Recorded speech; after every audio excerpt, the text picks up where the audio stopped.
My name is Meredith Sasseen, and this is Lauren Champa, and we're here at YogaPod in Boulder, Colorado. Laura, you've been coming to the YogaPod for an awfully long time. We've seen lots of changes, lots of community building. What makes YogaPod your choice in yoga studios? Well, the community has to be the number one motivating factor in my decision to practice at the YogaPod.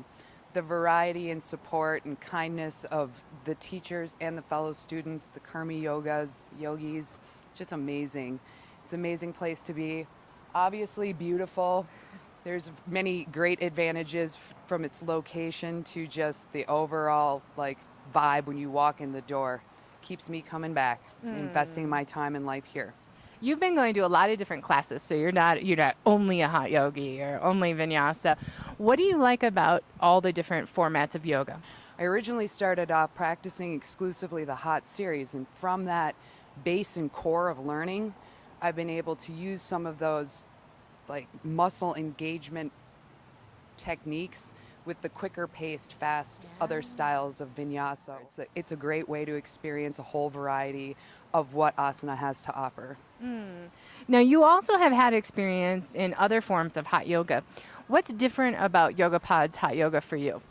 YogaPod's hot yoga offers a not quite so extreme interpretation of a very successful 26 posture series.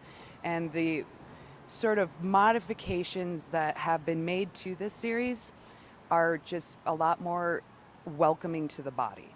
It offers more of an opportunity for the individual practitioner to feel where they are any given day in their own body and in an accepting and supportive environment. It's not so hot. There's some time differences. They have a 60, a 75-minute, and an hour and a half, all based in that sort of traditional scope, but with a lot of really welcoming changes. One of the things that I really enjoy is that the rooms are silent. So before you come in, no matter what the style is, whether it's hot or vinyasa or an alignment-based class, that there's really an opportunity to go deep before the teacher arises in class. But they are available in the front if you'd like to speak to them. How does that impact your practice? For me, coming to practice yoga has a number of different meanings.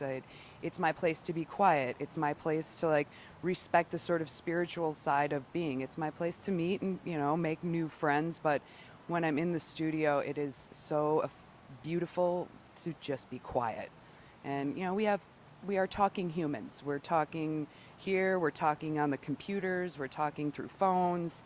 To have a little space where you can just find some peace in your own body is priceless. That makes me take a big deep breath. Yay! What are some of the changes that you've noticed off the mat with your yoga practice?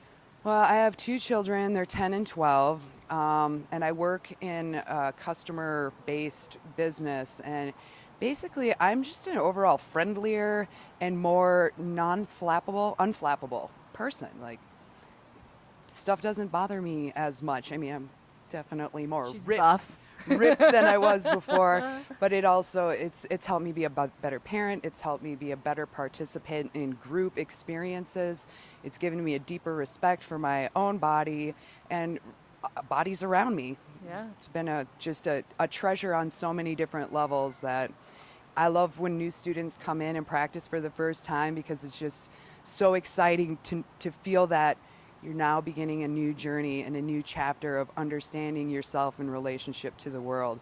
So it's sort of like therapy and an exercise program and a spiritual practice all wrapped up into one. And that's served me in my life on levels I just can't even put words to. Thank you so much. You spoke a lot about the community and how YogaPod has this connection with community, and it's one of your core values.